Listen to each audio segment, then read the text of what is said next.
Halo, perkenalkan, nama saya Gracinda Siregar dengan NIM 210403009 dari Fakultas Teknik Prodi Teknik Industri Universitas Sumatera Utara. Pada video kali ini, saya akan menjelaskan tentang fungsi dan sifat gambar sebagai bahasa teknik dengan dosen pengampu Bapak Andri Nasution, STMT.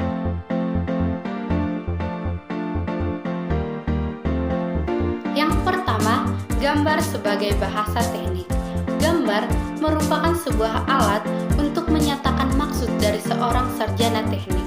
Oleh karena itu, gambar disebut sebagai bahasa teknik maupun bahasa sarjana teknik. Penerusan informasi adalah fungsi yang penting untuk bahasa maupun gambar. Oleh karena itu, diharapkan bahwa gambar harus meneruskan keterangan-keterangan secara tepat dan objektif. Keterangan-keterangan dalam gambar yang tidak dapat dinyatakan dalam bahasa harus diberikan secukupnya sebagai lambang-lambang.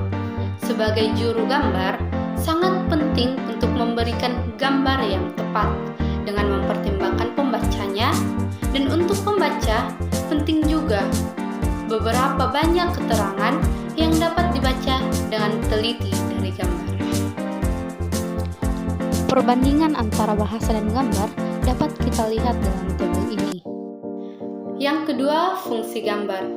Ada 3 fungsi gambar. Fungsi pertama, sebagai penyampaian informasi. Gambar mempunyai tugas untuk meneruskan maksud dari perancang dengan tepat kepada orang-orang yang bersangkutan, kepada perencanaan proses, pembuatan, pemeriksaan, perakitan, dan sebagainya.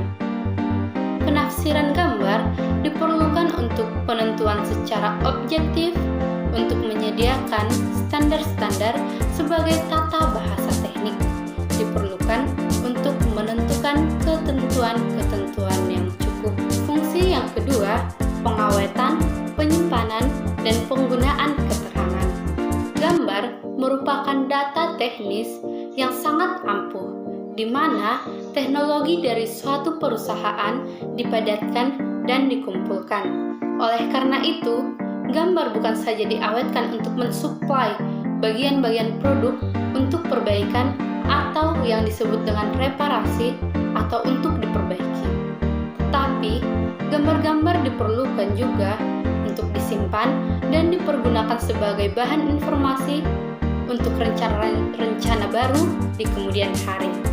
Untuk itu, diperlukan cara penyimpanan kodifikasi. Namun, tidak cukup untuk keperluan modifikasi saja, karena ruang untuk penyimpanan gambar memerlukan tempat yang luas. Dibuatlah film mikro yang ditempelkan pada kartu-kartu berlubang untuk disimpan seperti pada gambar. Yang ketiga, cara-cara pemikiran dalam penyiapan informasi.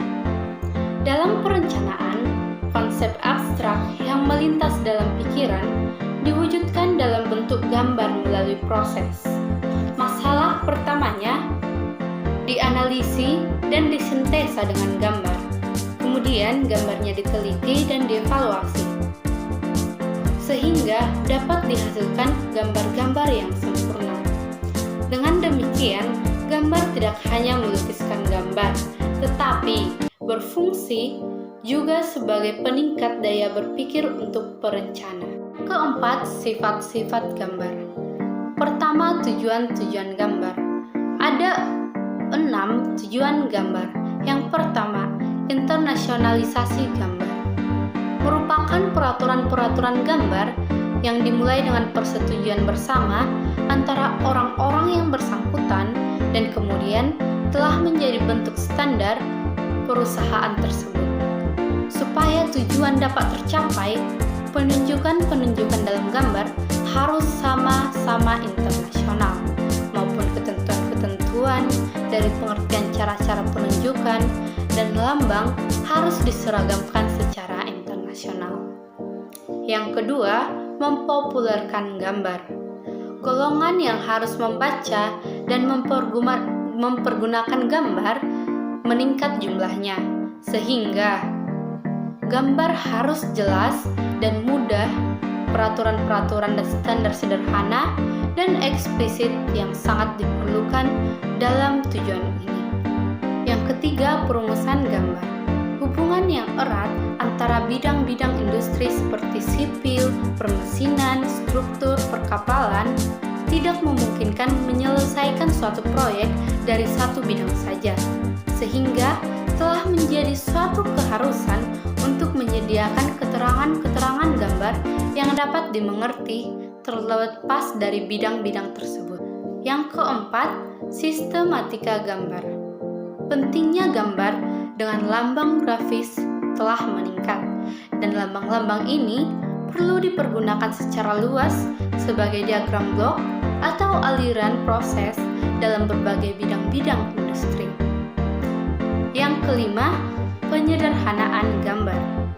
Penghematan tenaga kerja dalam menggambar adalah penting, tidak hanya untuk mempersingkat waktu, tetapi juga untuk meningkatkan mutu rencana. Yang terakhir, yang keenam, adalah modernisasi gambar. Kemajuan teknologi, standar gambar juga telah dipaksa untuk mengikutinya. Cara-cara baru atau cara-cara modern yang telah dikembangkan, seperti misalnya pembuatan film mikro, berbagai macam mesin yang menggunakan gambar otomatis dengan bantuan komputer. Kemudian, kita masuk kepada sifat-sifat gambar dan perkembangan standar gambar. Yang pertama ada kepastian gambar.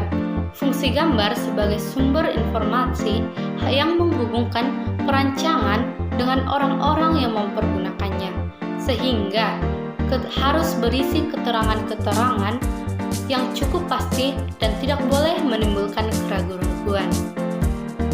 Bagian yang kedua, hubungan antara fungsi dan sifat gambar.